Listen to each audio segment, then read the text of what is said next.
우리가 살아가는 이 세상에서 이 타이밍은 굉장히 중요하다라고 이야기합니다. 타이밍. 학교에서 시험을 치를 때에도, 또 직장에서 프로젝트를 완성할 때에도, 심지어 일상적인 대화 속에서도 우리는 적절한 타이밍을 굉장히 중요하게 여깁니다. 하지만 우리 삶에서 가장 중요한 타이밍은 우리의 것이 아니지요. 그건 바로 하나님의 때입니다. 얼마 전 이한이라는 이 여자 배우의 수상 소감이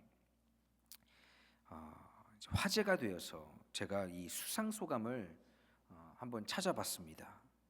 그런데 이 배우가 이런 이야기를 하더라고요. 사실 자기는 되는 이유보다는 안 되는 이유가 더 많은 배우였다라고 합니다.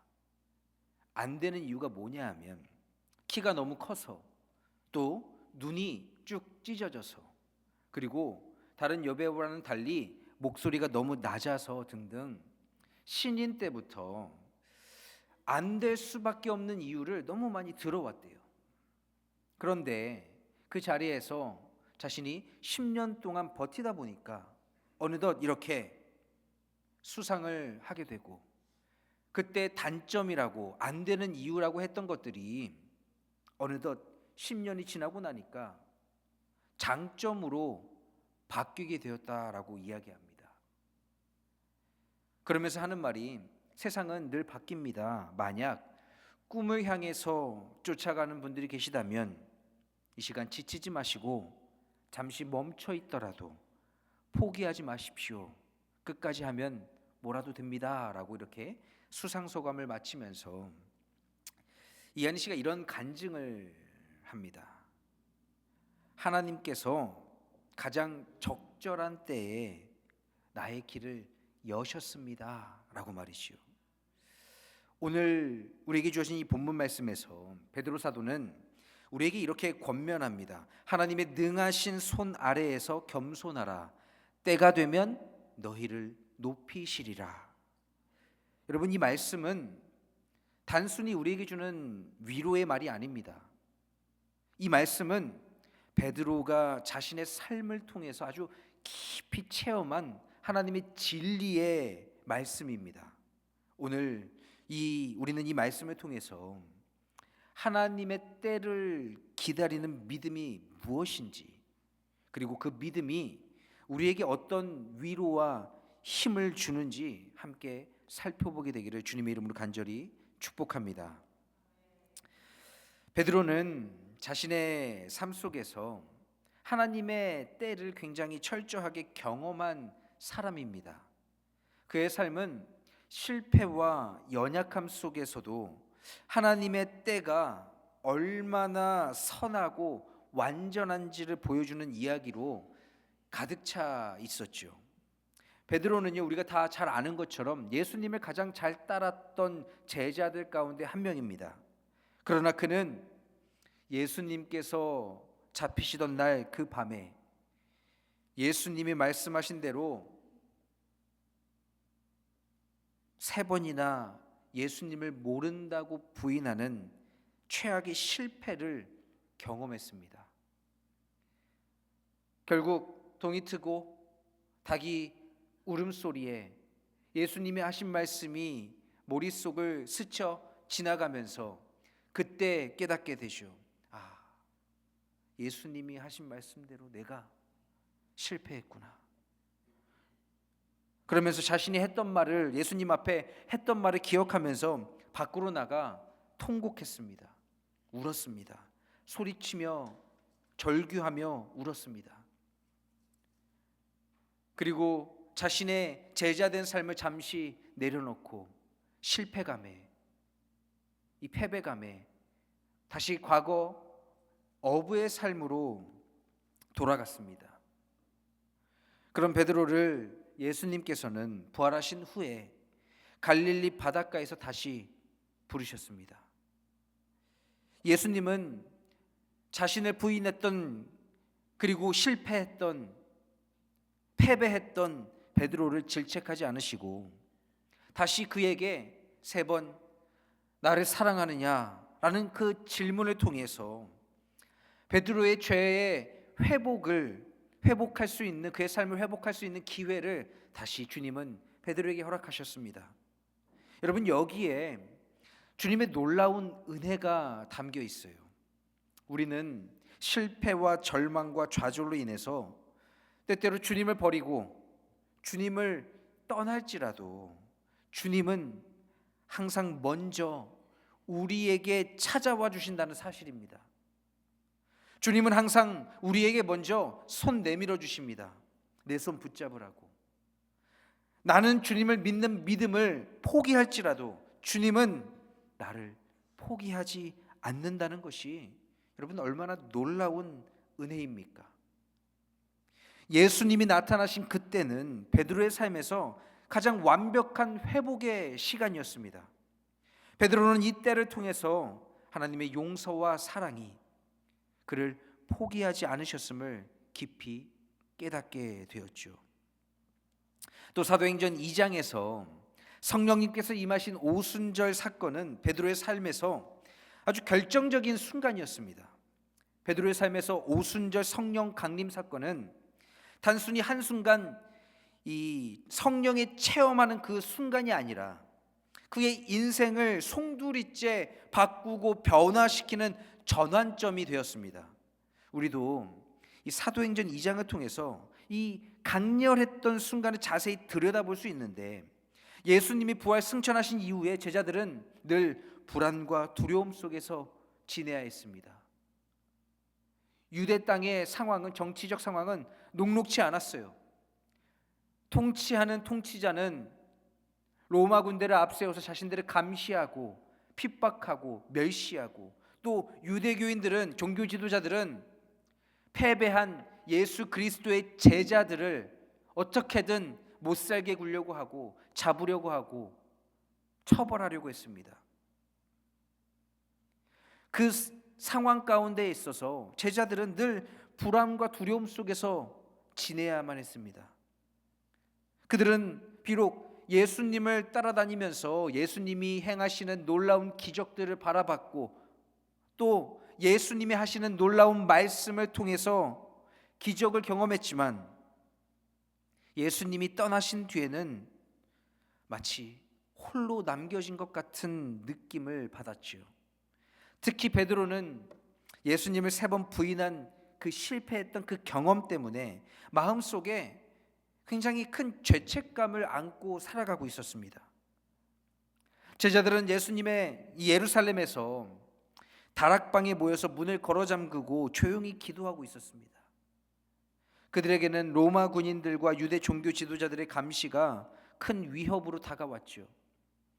예수님께서 말씀하신 성령을 기다리라 라는 그 약속을 들었지만, 내가 너희에게 보혜사 성령님을 보내주시리라 라는 그 약속을 들었지만, 도대체 그 약속이 언제 이루어질지, 어떻게 이루어질지 제자들은 알 수 없었기에 두려웠습니다. 오순절날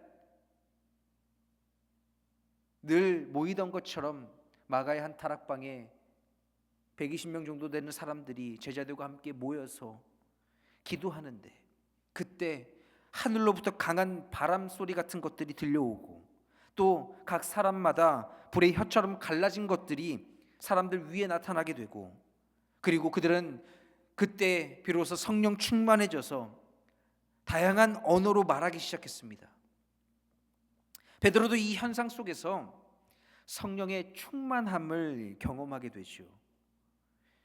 여러분, 여기서 굉장히 놀라운 변화가 시작됩니다. 두려움 속에 숨어서 문을 걸어 잠그고 기도하고 예배했던 베드로가 성령 충만함을 입어서 굳게 닫았던 그 문을 활짝 열고 밖에 나가서 갑자기 사람들 앞에서 설교를 하기 시작하는 거예요. 그는 구약 성경의 요에서의 말씀을 인용하면서 자녀들은 예언할 것이요 청년들은 환상을 보고 아비들은 춤을 추리라 라고 선포하면서 하나님께서 약속하신 성령 강림의 성취라고 선언했습니다. 베드로는 자신을 바라보는 군중들을 향해서 외쳤죠. 여러분이 십자가에 못 박은 예수님은 하나님의 아들 메시아이십니다. 그의 그 외침, 그의 그 설교를 듣는 그 회개의 메시지와 함께 예수 그리스도의 부활과 하나님의 구원의 계획의 선포를 듣는 사람들은 갑자기 마음의 찔림을 갖게 되는 거예요. 많은 사람들이 베드로가 우리가 예수 그리스도를 십자가에 못 박았습니다. 예수 그리스도는 하나님의 아들이십니다. 메시아이십니다. 라는 그 외침을 듣자 하나둘 마음에 찔림이 있는 사람들이 베드로 앞에 나와서 이렇게 묻습니다. 그러면 우리가 이제 어떻게 해야 합니까? 이때 베드로는 단호하게 그 사람들에게 이렇게 이야기합니다. 회개하라. 그리고 예수 그리스도의 이름으로 세례를 받으라. 그러면 죄 사함을 받고 성령을 선물로 받을 것이다. 이날 성령의 놀라운 역사가 일어나게 됩니다. 3,000명이 회개하고 그 자리에서 예수 그리스도의 이름으로 성령 세례를 받게 되죠. 이것은 단순한 숫자가 아니라 성령님께서 어떻게 하나님의 때에 베드로를 사용하셨는지를 보여주는 아주 강력한 증거였습니다. 베드로는 자신의 능력으로 사람들을 설득한 게 아니에요. 그는 이전에도 예수님에 대해 말할 수 있는 기회가 많이 있었지만 항상 실패하거나 두려움에 도망쳤습니다. 그러나 이번에는 달랐어요. 두려움의 문을 걸어 잠궜지만 그들이 모여서 기도할 때 성령의 역사가, 성령의 임재가 그곳에 임하고 성령의 은혜로 두려움을 떨쳐버리고 걸어 잠근 문을 열고 나가서 성령님이 주시는 마음으로 외칩니다. 선포합니다. 하나님의 타이밍에 성령님이 베드로와 함께 하셨고 그의 메시지는 그곳에 모인 많은 사람들의 마음을 찔렀습니다. 베드로의 이야기는 하나님의 타이밍에 성령의 인도하심을 받을 때 우리의 연약함이 하나님의 도구로 사용될 수 있음을 우리에게 보여줍니다. 우리도 때때로 두려움과 또 무능력감에 사로잡힐 때가 있습니다. 하지만 하나님의 때에 하나님은 우리를 당신의 도구로 사용하십니다. 중요한 건요, 성령을 기다리며 순종하는 마음이에요. 성령의 임재는 베드로의 담대함을 불러일으켰을 뿐만 아니라 베드로를 통해서 하나님의 구원의 역사를 이루셨습니다. 우리도 베드로처럼 하나님의 때를 기다리며 성령님의 도우심을 구할 때 놀라운 변화와 역사를 경험하게 될 줄로 믿습니다. 그러므로 하나님의 능하신 손 아래에서 겸손하라. 때가 되면 너희를 높이시리라 라는 이 베드로의 고백은 단순한 설교가 아니라 그의 삶의 증언이었습니다. 베드로가 하나님의 때를 깊이 체험한 사건 중에 또 다른 하나는 바로 사도행전 12장에 기록된 감옥에서의 구출 사건입니다. 이 사건은 베드로가 예수님을 위해 복음 전파하다가 헤롯 왕 아그리파 1세에 의해서 체포되면서 시작되게 되죠. 당시 헤롯은요, 정치적으로 조금 불안정한 상황에 있었어요. 로마에서 총독으로 왕으로 세움받았지만 이 유대 땅에서 종교 지도자들의 눈치를 보면서 있었습니다. 혹시라도 이 종교 지도자들이 들고 일어나서 소요 사태를 벌이면 자신은 목이 날아갈 참이었기 때문이죠. 그래서 이 헤롯 왕은 종교 지도자들의 눈치를 볼 수밖에 없었습니다. 지금 저들이 원하는 게 무엇인가, 저들의 요구가 무엇인가, 이것에 귀를 기울이고 그들의 입맛대로 그들의 요구를 들어줬죠. 바로 그렇게 그들의 환심을 사기 위해서, 유대 종교 지도자들의 환심을 사기 위해서 그리스도인들을 핍박했고, 이미 야고보를 먼저 죽임으로 그의 계획을 실행에 옮기고 있었습니다. 이어서 베드로도 체포되어서 감옥에 갇히게 되었죠. 이제 처형의 날만 베드로는 기다리고 있었습니다. 헤롯은 베드로를 굳게 가두기 위해서 특별한 조치를 취하는데, 두 사람씩 조를 4개로 짜서 24시간 밤새도록 지키게 하는 거예요. 베드로가 도망가지 못하도록. 베드로는 2명의 군인 사이에서 수갑이 채워진 채 묶여 있었고, 감옥 문에는 경비병들이 철저히 지키고 있었습니다. 탈출은 전혀 불가능해 보이는 상황이죠. 이때 베드로는 자신이 스스로 자신의 처한 상황을 바꿀 어떤 능력도 없었어요. 모든 인간적인 가능성이 막힌 그 상황에서 그는 그저 하나님의 손에 자신의 생명을 맡길 수밖에 없었습니다. 감옥에서의 절망적인 상황과는 달리 초대교회는 이 위기를 하나님의 능력을 간구할 기회로 삼았죠. 성경은요, 사도행전 12장 5절 말씀에 이렇게 기록합니다. 교회는 그를 위하여, 베드로를 위하여 간절히 하나님께 기도하더라. 성도들은 밤낮으로 모여서 베드로의 석방을 위해서 기도했습니다. 그들의 기도는요, 단순한 헐의 의식이 아니었어요. 남들 눈치 보면서 남들이 기도하러 가니까 나도 기도하러 가야지 하는 그런 마음으로 모여서 기도한 게 아닙니다. 하나님이 그들의 간구를 들으시고 응답하시리라는 그 믿음을 바탕으로 한 것이었죠. 여러분, 인간적인 생각으로는요, 베드로는 죽음을 면할 수가 없었어요. 모든 사람들도 그렇게 알았습니다. 그런데 왜 그들은 모여서 밤낮 모여서 기도했을까요? 인간적으로 생각하면 쓸모없는 일이에요. 시간 낭비죠. 그런데 그 사람들은 성령 체험한 이후에 믿었습니다. 하나님이 역사하심을 믿었습니다. 역사하실 줄로 믿었습니다. 헤롯이 다음 날 아침에 베드로를 이제 처형하려고 계획한 바로 그 전날 밤, 하나님은 기적적으로 하나님의 때에 개입하십니다. 성경은 이렇게 기록하죠. 그 밤에 베드로가 2 군인 사이에서 쇠사슬에 매어 누워 자는데 호련히 주의 사자가 곁에 서며 옥중에 빛이 빛나매 사자가 베드로의 옆구리를 쳐 깨워 이르되 급히 일어나라 하니 쇠사슬이 그의 손에서 벗어지더라. 베드로는 깊이 잠들어 있었습니다. 그러나 하나님의 천사는 그를 깨워 일어나게 하지요. 그 순간 자신의 몸을 포박하던, 그리고 자신의 손을 꽁꽁 감싸던 쇠사슬이 그의 손에서 풀리게 되고, 그는 천사의 인도를 따라 감옥을 걸어서 빠져나가게 됩니다. 천사가 베드로를 끌고 가는 동안 감옥 문들은 저절로 열렸고, 베드로는 경비병들의 눈을 피해 안전한 곳으로 탈출하게 되었죠. 이 과정이 너무나 기적적이어서 베드로는 처음에는 자신이 꿈을 꾸고 있다고 생각했어요. 믿기지가 않는 거죠. 경비병들이 두 눈 시퍼렇게 뜨고 자신을 지키고 있고, 진짜 온 힘을 다해도 꿈쩍도 않던 이 쇠사슬이 그냥 스르륵 풀리고 굳게 닫혀있던 그 철문이 열리는 게 너무나 현실적으로 말이 안 돼서 베드로는 하도 내가 절박하니까 이런 꿈을 꾸구나 라고 처음에 그렇게 생각했습니다.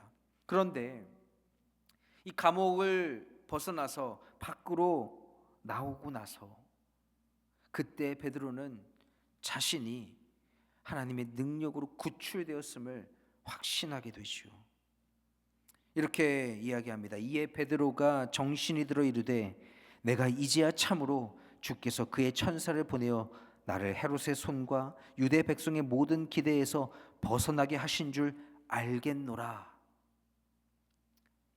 이 사건은 베드로에게 하나님의 때와 방법이 얼마나 신비롭고 완전한지를 보여주는 강력한 경험이었습니다. 그는 이 기적을 통해서 하나님께서 자신의 삶을 붙들고 계시고 아무리 어려운 상황 속에서도 하나님의 때가 오면 길이 열린다라는 그 사실을 깊이 깨닫게 되었죠. 베드로의 이 이야기는 고난과 어려움 속에서 하나님의 때를 기다리는 것이 얼마나 중요한지를 우리에게 가르쳐 줍니다.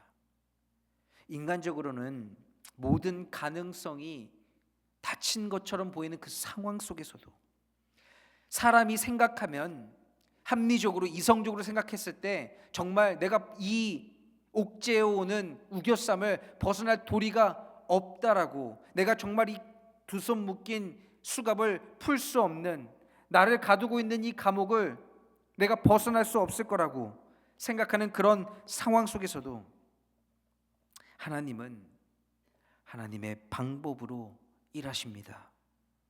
베드로가 감옥에 갇혀 있을 때 그는 하나님의 손 아래에서 자신을 온전히 맡기며 겸손히 기다렸습니다.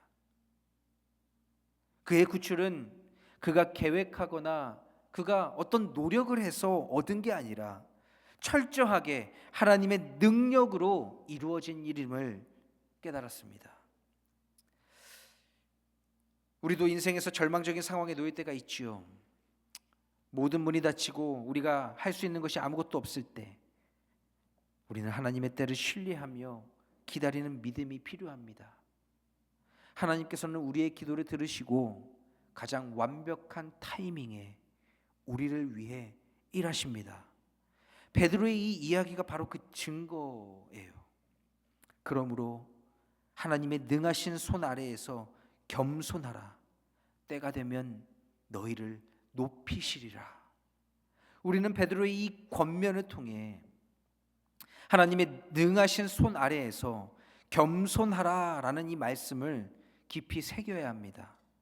여기서 겸손하라라는 말씀은 단순히 나를 낮추는 것을 넘어서서 하나님의 그 시간표, 하나님의 때를 신뢰하며 나아가는 삶의 태도를 의미합니다.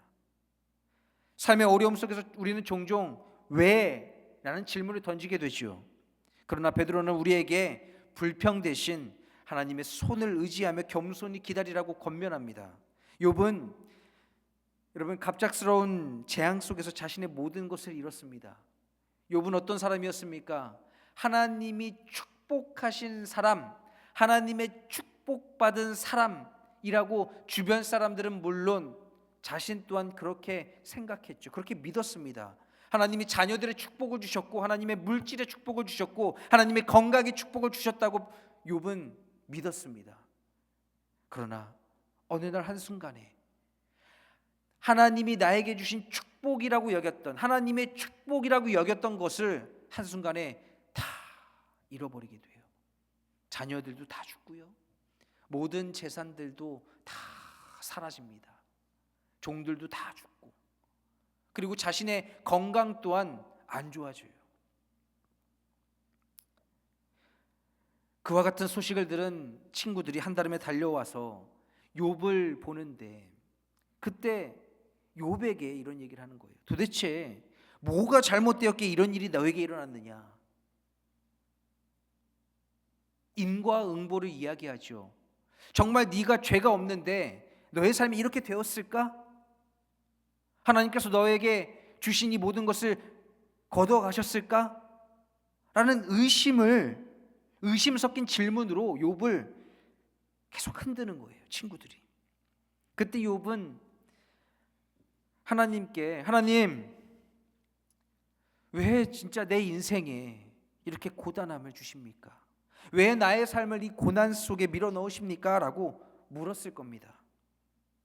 그런데 그때 주님은 욥에게 이렇게 말씀하세요. 너라면, 내가 그래도 너라면 너의 삶에 어떠한 고난이 와도 나를 사랑하고 너의 삶에서 나를 경외하며 너라면 나를 끝까지 실망시키지 않을 줄 내가 안다. 너라면. 그때 욥은 주님의 마음을 깨닫습니다. 욥은 하나님께 불평하지 않아요. 그는 상황을 이해할 수 없었지만 하나님의 주권을 인정하며 이렇게 고백했습니다. 주신 이도 여호와시오 거두신 이도 여호와시니 여호와의 이름이 찬송을 받을지어다. 사랑하는 참사랑교회 성도 여러분, 우리는 때로 우리의 삶의 여정에서 이해할 수 없는 고난과 아주 답답한 상황에 직면하게 될 때가 있습니다. 내가 계획하고 내가 원하는 시간에 일이 풀리지 않을 때, 또 모든 문이 마치 닫힌 것처럼 정말 솟아날 구멍이 보이지 않을 때가 있지요. 그러나 여러분, 그러한 때에도 하나님의 시간은 여전히 진행 중입니다. 하나님은 그러한 때에도 여전히 일하고 계십니다. 그리고 그 시간은 결코 늦지도 또 잘못되지도 않습니다. 욥이 극심한 고난 속에서도 하나님을 찬양하며 하나님의 주권을 인정했던 것처럼, 아브라함이 하나님의 약속을 믿으며 25년을 기다렸던 것처럼, 그리고 베드로가 감옥 속에서조차 하나님의 손길을 의지했던 것처럼 우리의 삶 속에도 하나님의 때는 반드시 찾아옵니다. 하나님은 우리가 기다리는 동안에도 일하고 계십니다. 우리의 고난 속에서 우리의 믿음을 다듬으시고 우리의 인내 속에서 소망을 키우시며 우리의 눈물을 통해 하나님의 영광을 드러내십니다. 여러분, 기억하십시오. 하나님의 때를 기다리는 것은 단순히 시간을 보내는 게 아닙니다. 하나님의 때를 기다리는 것은 하나님의 선하심을 신뢰하는 거예요. 하나님의 선하심이 무엇입니까? 하나님이 나를 구원하시겠다라는 그 약속을 반드시 이루시리라라는 그 믿음을 가지고 하나님의 약속을 붙들며 하나님의 손에 나의 삶의 모든 것을 맡기는 것이 바로 하나님의 선하심을 신뢰하는 것이고, 그것이 우리의 신앙의 결단이 되어야 합니다. 우리는 때때로 우리의 힘으로 모든 것을 해결하려고 하지요. 내가 하면 할 수 있을 것 같고, 나밖에 못할 것 같고, 나니까 할 수 있을 것 같은 느낌적인 느낌이 들 때가 있어요. 그러나 어떻습니까?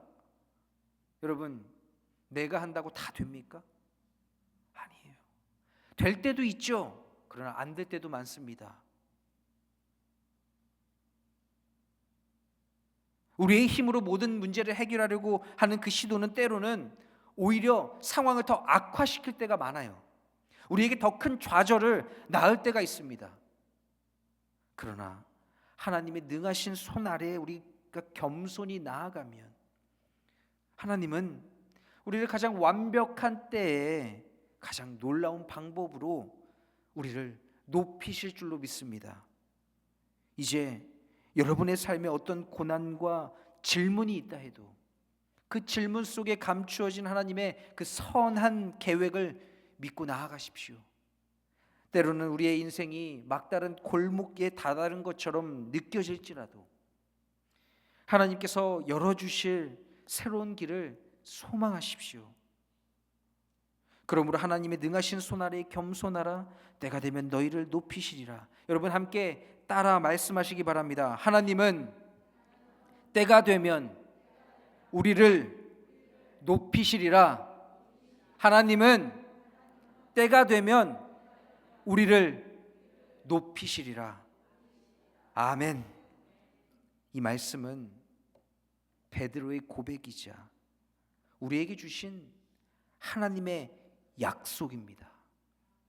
우리의 겸손한 기다림 속에, 우리의 기도 속에, 우리의 신뢰 속에 하나님은 일하고 계십니다. 2025년 이 믿음의 길을 함께 걸어가길 원합니다. 우리의 삶이 하나님의 때를 기다리는 가운데 하나님의 영광을 드러내는 도구가 되길 소망합니다.